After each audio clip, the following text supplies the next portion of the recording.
Alhamdulillah, hadirin yang dimuliakan Allah Subhanahu wa taala. Sebelum kita memulai kajian rutinan kita, marilah kita berdoa kepada Allah Subhanahu wa taala. Bismillahirrahmanirrahim. Asyhadu an la ilaha illallah wa asyhadu anna Muhammadar Rasulullah.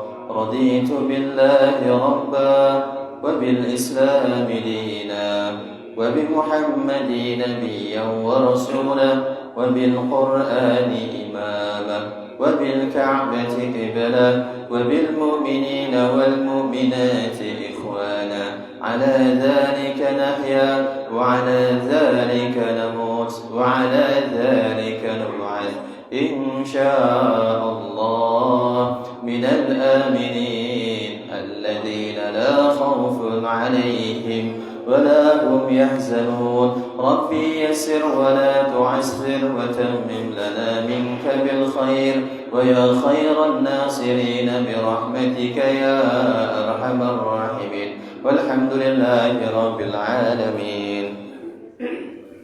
الفاتحة.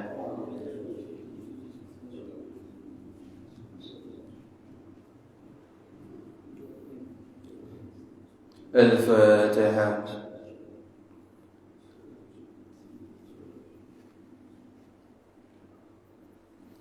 Alhamdulillah, hadirin yang dimuliakan Allah Subhanahu wa taala. Lagi dan lagi marilah kita bersyukur kepada Allah Subhanahu wa taala atas limpahan nikmat dan karunia-Nya kepada kita, dan Allah Subhanahu wa taala telah memberikan kita pada malam hari ini kekuatan, yang mana dengan kekuatan yang telah Allah Subhanahu wa taala berikan kepada kita, sehingga dengan kekuatan tersebut langkah-langkah kaki kita pun menjadi ringan ketika dilangkahkan menuju masjidnya Allah Subhanahu wa taala. Dalam sebuah hadis riwayat Imam Ahmad, Rasulullah sallallahu alaihi wasallam beliau bersabda, "Inna lil masajid autadan." Sesungguhnya masjid-masjid itu mempunyai tiang-tiang, penyangga-penyangga. Maksudnya, sesungguhnya masjid-masjid itu ada orang-orang yang cinta dengan masjid, yang selalu memakmurkan masjid-masjid tersebut. Wal malaikatu julasa'uhu. Kalau orang selalu memakmurkan masjid, maka Allah Subhanahu wa taala akan jadikan para malaikat sebagai temannya. Malaikat itu sebaik-baiknya teman. Perbandingannya, Pak, seandainya kita berteman dengan presiden, bagaimana sih perasaan kita? Masya Allah, kita pamer kemana-mana tuh. Saya kenalan presiden, akrab sama presiden, sama presiden. Nah ini, kalau kita selalu memakmurkan masjidnya Allah Subhanahu wa taala, bukan hanya presiden, Pak, para malaikat akan Allah Subhanahu wa taala jadikan sebagai teman kita, Masya Allah. Yang mana mereka itu makhluk yang sangat mulia, yang kemuliaan mereka itu di bawahnya para nabi dan para rasul, yang enggak pernah berbuat dosa, enggak pernah berbuat salah, yang enggak pernah maksiat kepada Allah Subhanahu wa taala. Allah jadikan sebagai temannya orang yang memakmurkan masjid.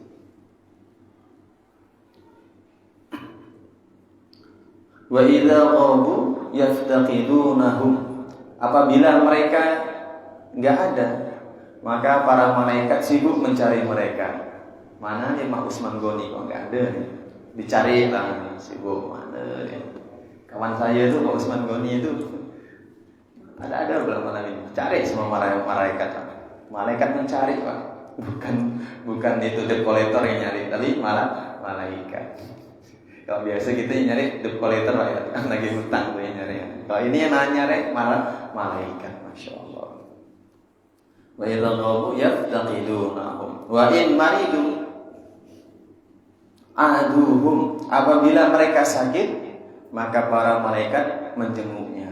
Masya Allah. Kalau Pak kita sakit, Pak, dijenguk Pak Presiden tuh bahagia gitu, Pak. Langsung duduk gitu, Masya Allah, nggak jadi sakit. Nah ini gimana kalau yang jenguk malaikat? Masya Allah. yang doanya makbul, makhluk yang maksum, yang nggak pernah berbuat salah. Kalau kita sakit, karena kita sering memakmurkan masjid, maka para malaikat akan mencari kita. Kalau kita sakit, kita dijenguk. Wa in kanu fi hajatin a'anuhum. Apabila mereka dalam ada hajat atau ada kebutuhan, maka para malaikat akan menolong mereka. Masya Allah.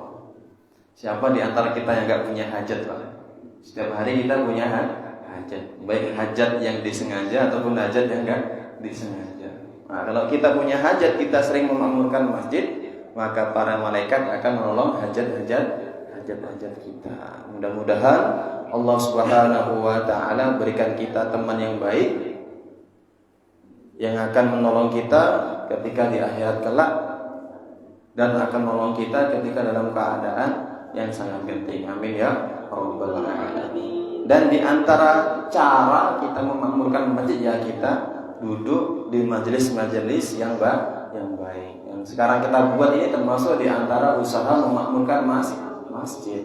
Maka orang yang duduk di majelis ini baik disengaja atau enggak disengaja, ketika dia berdiri dari majelis tersebut, maka malaikat akan menyeru qumu maghfuran lakum. Berdirilah kalian dalam keadaan dosa-dosa kalian telah diampuni oleh Allah Subhanahu wa taala.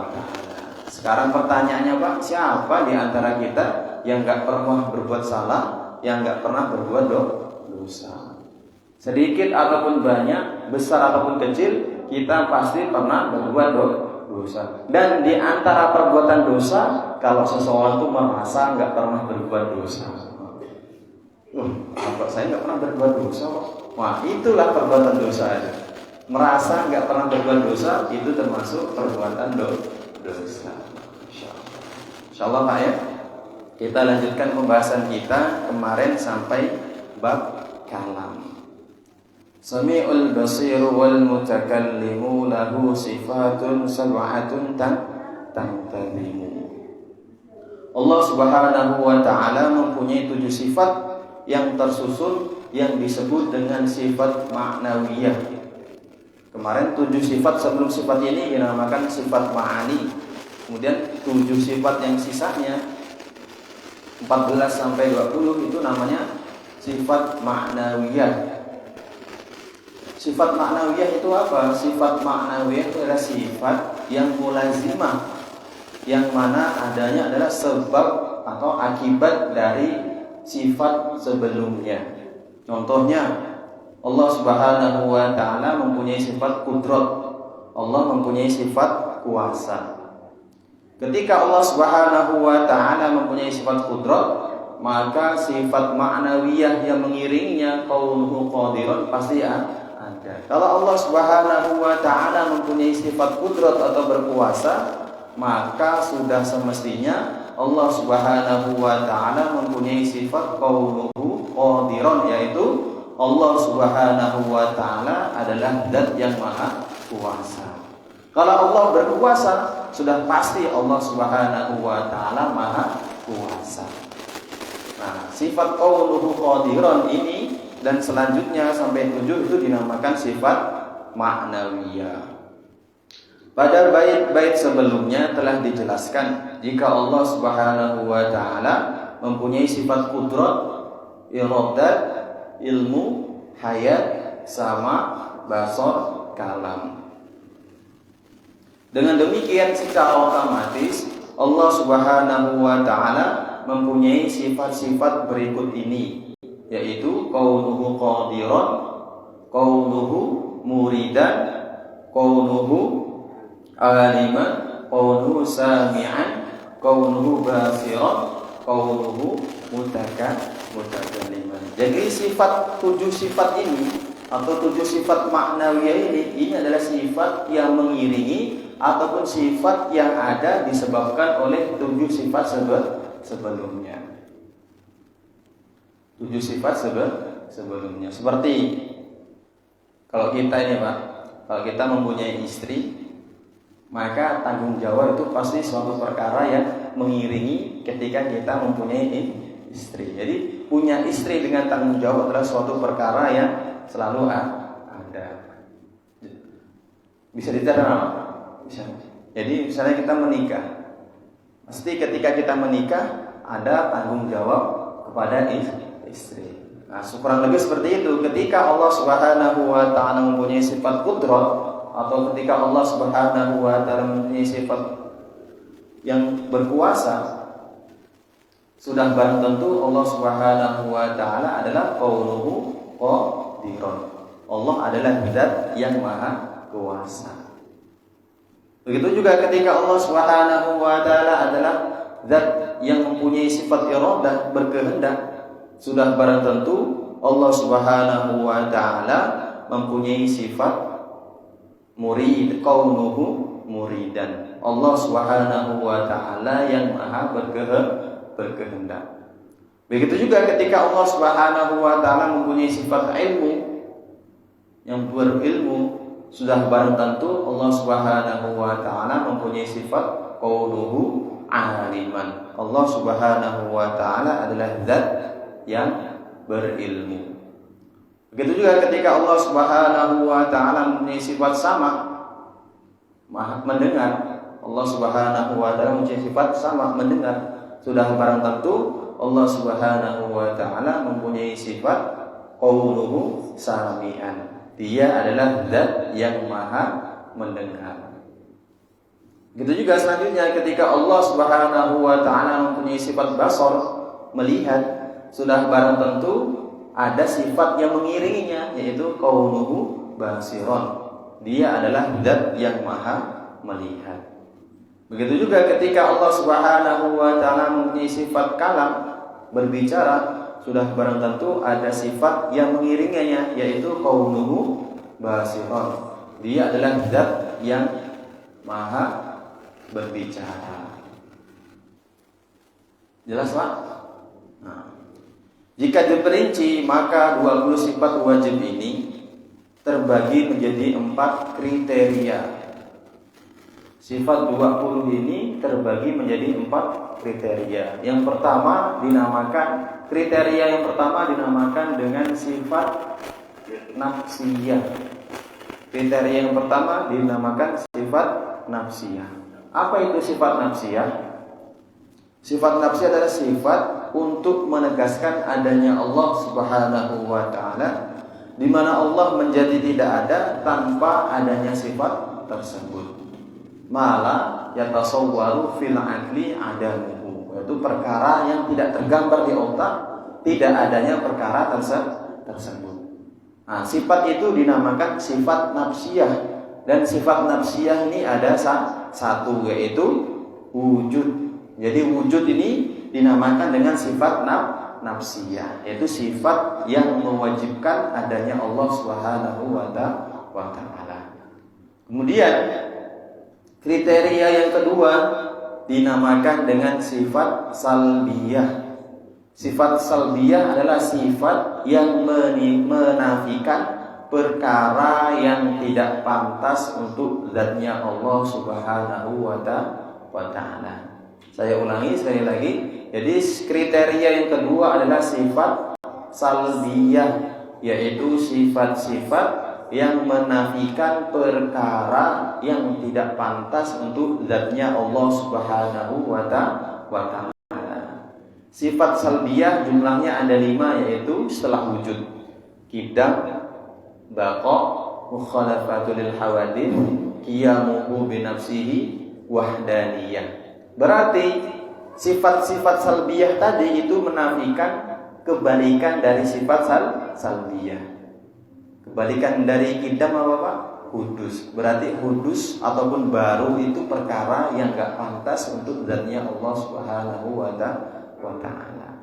Kemudian habis qidam, baqa, kekal. Berarti sifat salbiyah itu menafikan kebalikan dari baqa, fana, hancur. Berarti sifat fana ataupun itu hancur itu adalah perkara yang tidak pantas untuk zatnya Allah Subhanahu wa taala.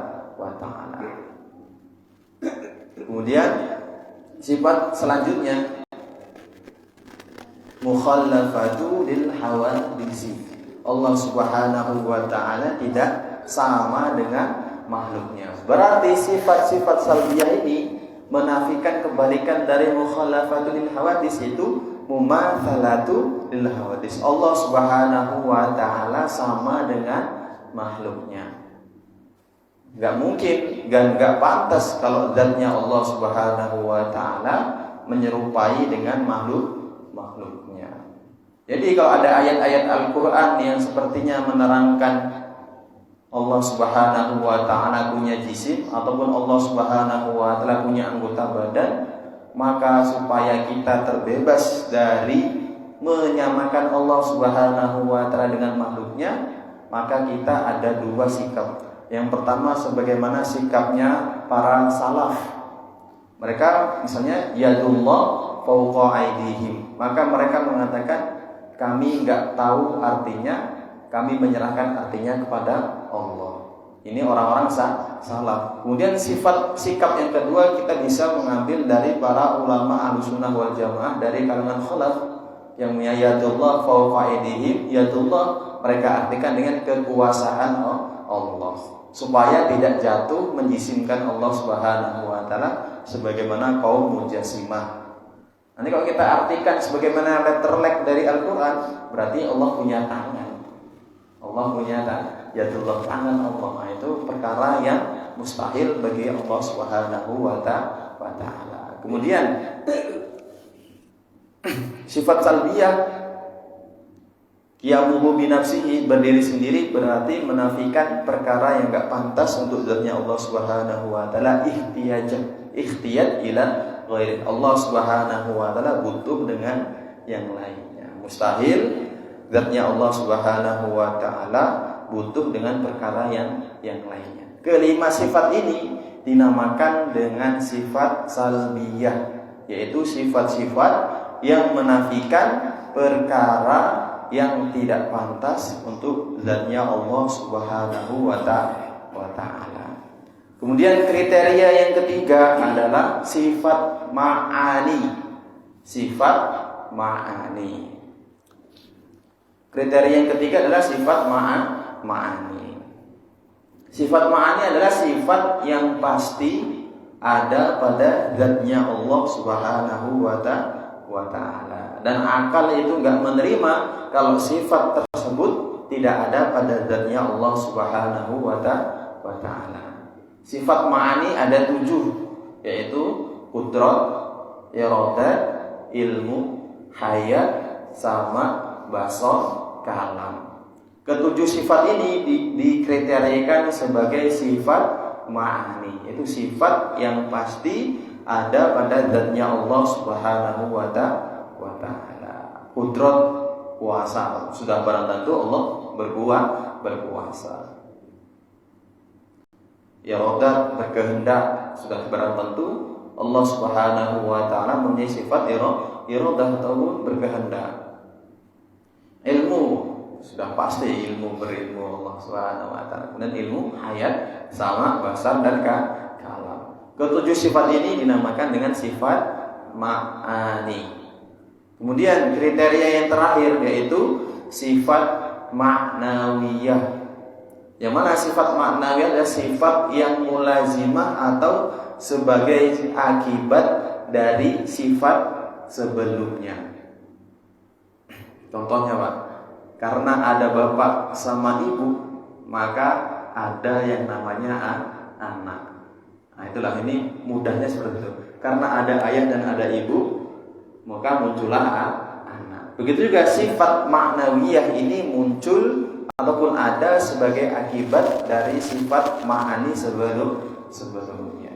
Karena ada sifat ma'ani, maka sifat ma'nawiyah itu pun ada. Sifat ma'nawiyah ada tuh 7, yaitu qaunuhu qadiran, qaunuhu wirad muridan, qaunuhu aliman, qaunuhu sami'an, qaunuhu basiran, qaunuhu mutakalliman, qaunuhu hayyan. Ada tuh 7. Nah, 7 sifat itu dinamakan sifat ma'nawiyah. Dinamakan sifat ma'nawiyah. Insyaallah Pak ya, sudah hafal Pak ya? Sebagaimana yang orang-orang dulu tuh sering nyanyikan atau sering syairkan sebelum iqamah. Allah wujud kidam baqa mukhalafatu lil hawadisi qiyamuhum binafsihi wahdaniyah qudra irada ilmu haya sama basar kalam qadiran muridan aliman hayan sami'an basiran mutakaliman, mengetahui dan ma'rifat dengan dalilnya baik secara global maupun ijmal, secara ringkas ataupun secara terperinci, itu hukumnya wajib bagi setiap orang yang beriman. Begitu juga mengetahui dan ma'rifat dengan sifat mustahil bagi Allah Subhanahu wa taala atau sifat-sifat kebalikan dari sifat wajib bagi Allah Subhanahu wa taala, hukumnya pun wajib.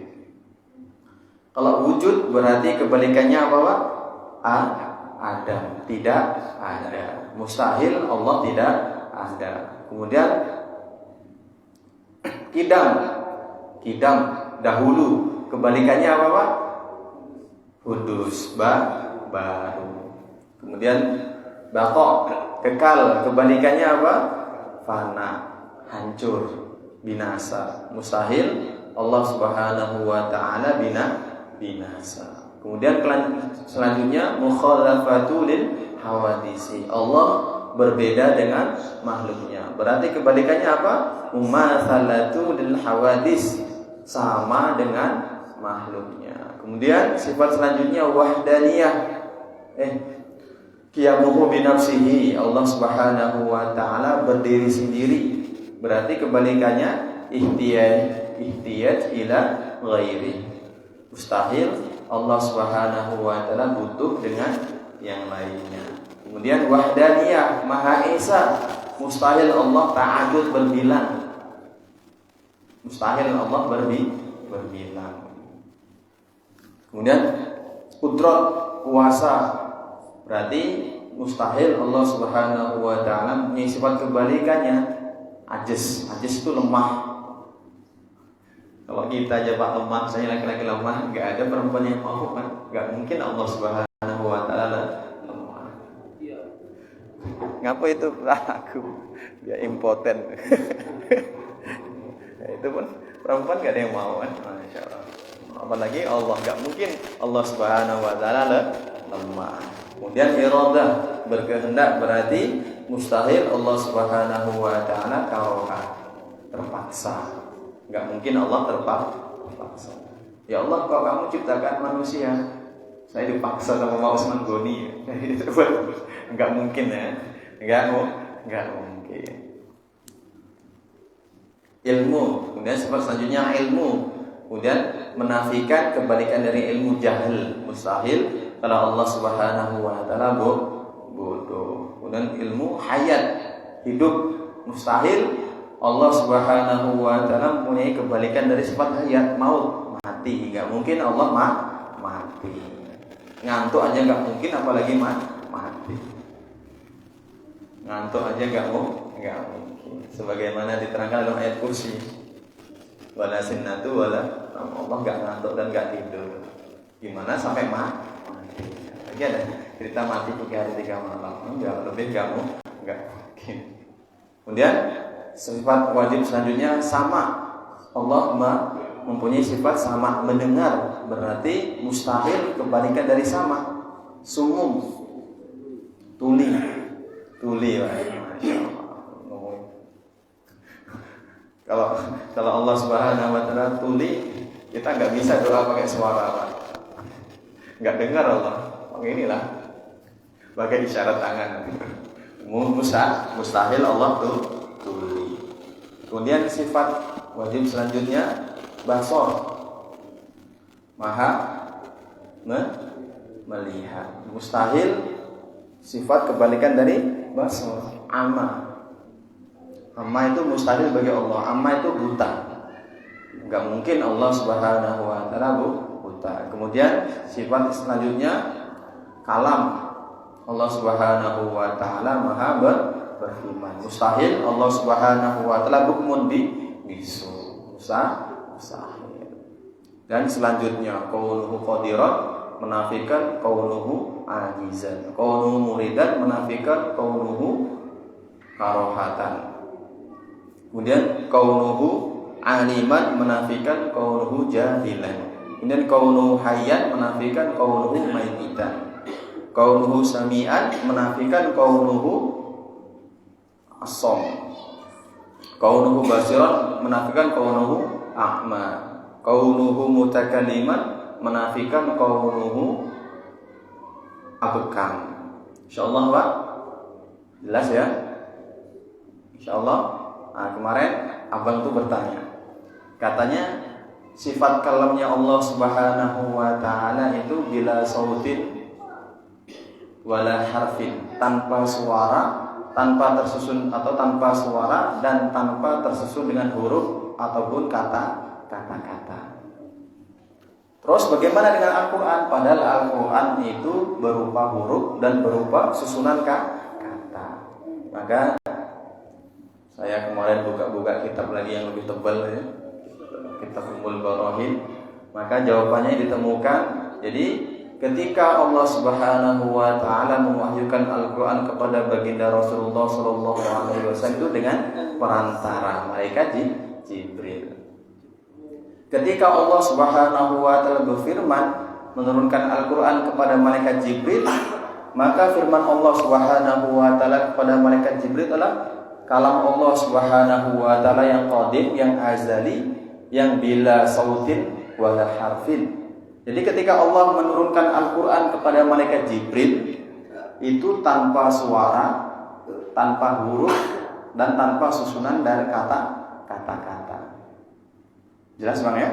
Nah, ketika malaikat Jibril menyampaikan firman Allah Subhanahu wa taala kepada baginda Rasulullah sallallahu alaihi wasallam atau Quran yang biasa kita pegang yang berupa susunan kata-kata yang mempunyai harokat, itu adalah terjemahan malaikat Jibril dari firman-Nya Allah Subhanahu wa taala. Jadi firman Allah itu Al-Qur'an yang kita pegang sekarang itu adalah terjemahan malaikat Jibril dari firman-Nya Allah Subhanahu wa taala yang bila sautin wala harfin, yang tanpa suara dan tanpa kata-kata.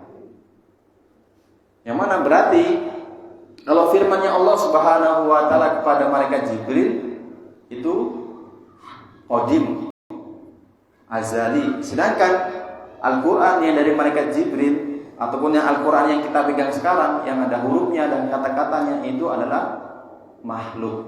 Makhluk. Jelas Bang? Jadi firman-Nya Allah kepada malaikat Jibril ketika menurunkan Al-Qur'an itu yang qadim, yang bila sautin wala harfin, yang tanpa suara, tanpa kata-kata.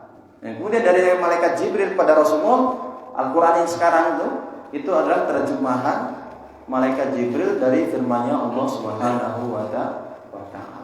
Qur'anan Arabiyyan. Karena kalau Al-Qur'an tidak diterjemahkan oleh malaikat Jibril dari firman-Nya Allah Subhanahu wa taala, maka firman-Nya Allah Subhanahu wa taala tidak akan bisa dipahami oleh manusia.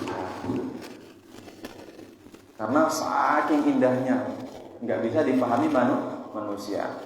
Diceritakan dalam kitab Ummul Barahin, penulisnya Sayyid Ahmad Sanusi, beliau mengutip dari kitab karya Imam Atha'illah.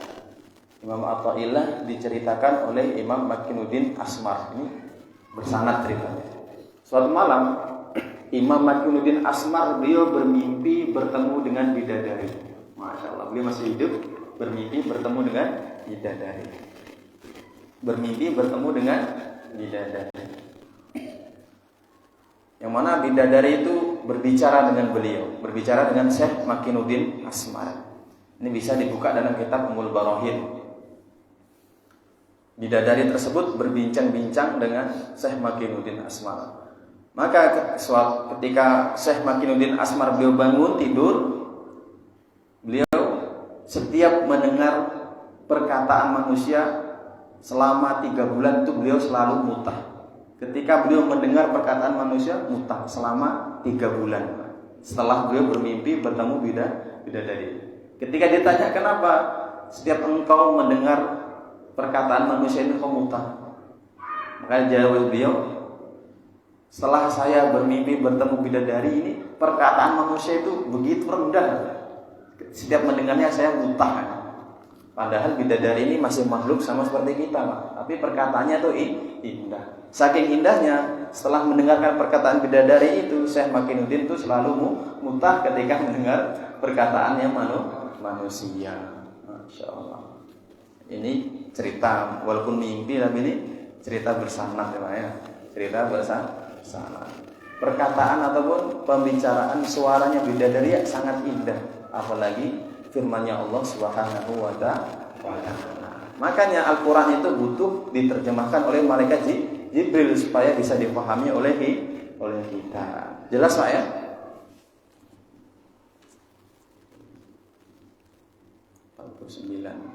Kita lanjutkan nih. Untuk sifat wajib dan sifat mustahil bagi Allah Subhanahu wa ta'ala sudah jelas Pak? Ada pertanyaan? Mungkin ada yang mau bertanya mengenai sifat wajib ataupun mustahil bagi Allah Subhanahu wa ta'ala sebelum kita masuk pembahasan yang lain, pembahasan baru.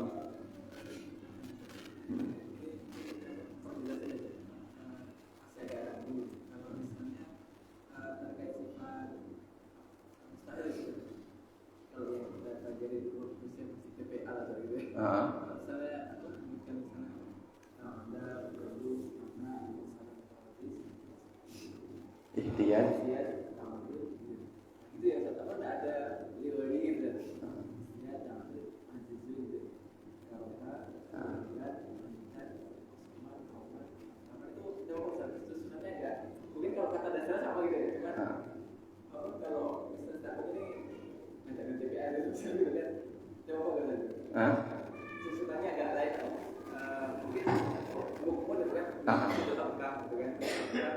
Jadi kalau yang bukmun sama abekan tuh, kalau bukmun itu sifat itu kebalikan dari sifat ma'ani, sedangkan kalau abekam itu kebalikan dari kaunuhu mutakaliman. Kalau dibalik nanti susunannya pun balik. Takutnya kalau kita balik-balik nanti jadi campur-campur antara ma'ani sama ma'nawiyah.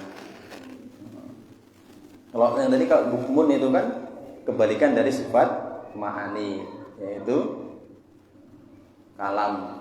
Sedangkan kalau kita bilang nanti abkam itu kebalikan dari kaunuhu mutakaliman, sifat maknawiyah. Jadi sebaiknya disusun seperti susunannya kan.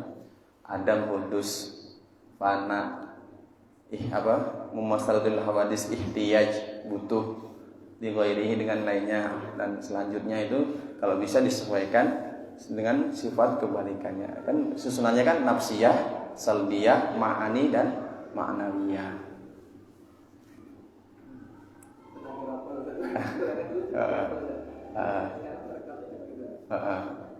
Ya kalau bisa disusun sesuai susunannya, nafsiyah, salbiyah, ma'ani dan ma'nawiyah, supaya kita enggak salah paham. Mending enggak paham daripada salah paham. Sebagaimana santri ngaji di depan kiai tapi ngantuk ya. Gurunya ngomong habbatu sauda asyifa min kulli da. Habbatu sauda itu obat segala macam penyakit. Karena dia ngantuk dengannya hayatu sauda asyifa min kulli da. Ular hitam obat segala penyakit. Ya betul sembuh tapi langsung pulang ke akhirat. Itu karena apa? Salah paham. Maka nggak paham itu lebih bagus tingkatannya daripada salah paham. Walaupun nggak paham itu juga nggak bagus, tapi mending lah daripada salah paham. Ada yang lain mungkin Pak bertanya Pak, sifat wajib ataupun sifat mustahil bagi Allah? Lanjut ya, Bosman, lanjut ya, cukup?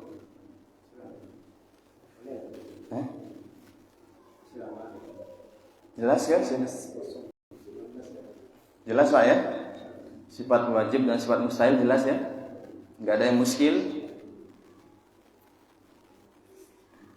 Atau sekarang belum terpikirkan ya? Bingung mau tanya. Aslinya belum paham tapi malu mau ngomong. Nanti boleh di pribadi. Ya.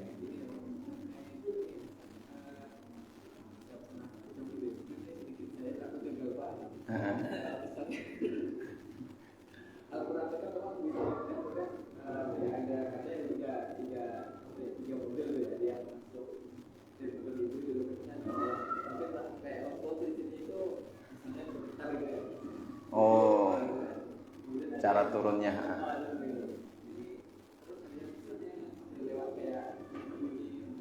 Seperti bunyi lonceng.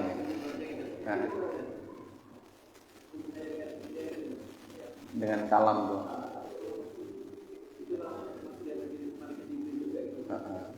Nah, jadi firman-Nya Allah Subhanahu wa taala kepada Rasulullah tuh ketika Al-Qur'an turun dengan Rasulullah ada berbagai macam cara. Ada Jibril datang kepada Rasulullah dengan bertukar rupa seperti manusia biasa. Kemudian yang kedua, Jibril dengan bentuk aslinya. Kemudian yang ketiga seperti suara lonceng. Tapi ketiga-tiganya itu berasal dari malaikat Jibril, melalui perantara malaikat Jibril, bukan berarti langsung dari Allah Subhanahu wa taala. Cuman hanya saja caranya malaikat Jibril itu menyampaikan berbeda-beda. Kalau seperti yang di Gua Hira itu Jibril dalam bentuk aslinya. Terus seperti dalam suatu majelis Jibril seperti seorang sahabat. Nah, kemudian kalau yang dalam seperti lonceng itu, mungkin malaikat Jibril datang seperti bunyi lonceng. Dan itu yang paling berat Rasulullah SAW. Cara-caranya berbeda tapi tetap dari malaikat Jibril. Jelas ya? Cukup nggak nih masih satu untuk pembahasan baru nih? Cukup ya? Insyaallah. Azan jam 7:04 kalau nggak salah. Ada 9 menit cukup. Bisa untuk sholat ba'diyah plus sholat awabin. Sholat awabin itu pahalanya besar. Pahalanya besar. Seperti sholat sunnah 12 tahun. Sholat awabin. Sholat awabin itu waktunya ba'da maghrib sebelum isya. Ada yang mengatakan 2 rakaat, ada yang mengatakan 4 rakaat, ada yang mengatakan 6 rakaat. Sholat sunnah awabin. InsyaAllah kita kerjakan Pak. Kita nggak tahu mana amalan kita yang diterima oleh Allah Subhanahu wa taala. Mudah-mudahan di antara amalan yang diterima Allah adalah duduknya kita di majelis ini sekarang. Karena ada cerita nih, tapi ada mimpi juga. Setelah Imam Ghazali beliau meninggal dunia, maka ada ulama yang mimpi bertemu dengan beliau. Maka ulama tadi bertanya, "Wahai Imam Ghazali, bagaimana keadaanmu sekarang? Bagaimana kabarmu sekarang?" Maka beliau mengatakan, "Alhamdulillah, Allah Subhanahu wa taala telah mengampuni dosa saya." Maka ulama tersebut bertanya, "Apakah sebab ibadahmu yang banyak atau apakah sebab karangan kitabmu yang banyak?" Maka Imam Ghazali beliau menjawab, bukan itu semua. Allah Subhanahu wa taala mengampuni saya sebab perkara yang remeh. Apa itu wahai Imam? Suatu ketika ada lalat yang kehausan, kemudian masuk ke tempat saya menyimpan tinta. Kemudian lalat tadi minum tinta dari tempat tinta saya. Saya biarkan, kemudian dia terbang lagi. Asbab itu, maka Allah Subhanahu wa taala mengampuni kesalahan saya. Cuman sebab ngasih minum, nggak sengaja ngasih minum lalat ya. Nah, jadi jangan sampai kita ini meremehkan amalan kita walaupun hanya kecil. Nah, mungkin membuang paku dari jalan atau mungkin sekedar duduk walaupun sambil malas-malasan. Mudah-mudahan inilah amalan kita, salah satu di antara amalan kita yang diterima Allah Subhanahu wa taala. Amin ya rabbal alamin. Subhanallah wa bihamdihi, subhanallah wa bihamdika, asyhadu an la ilaha illa anta, astaghfiruka wa atubu ilaik. Assalamualaikum warahmatullahi wabarakatuh.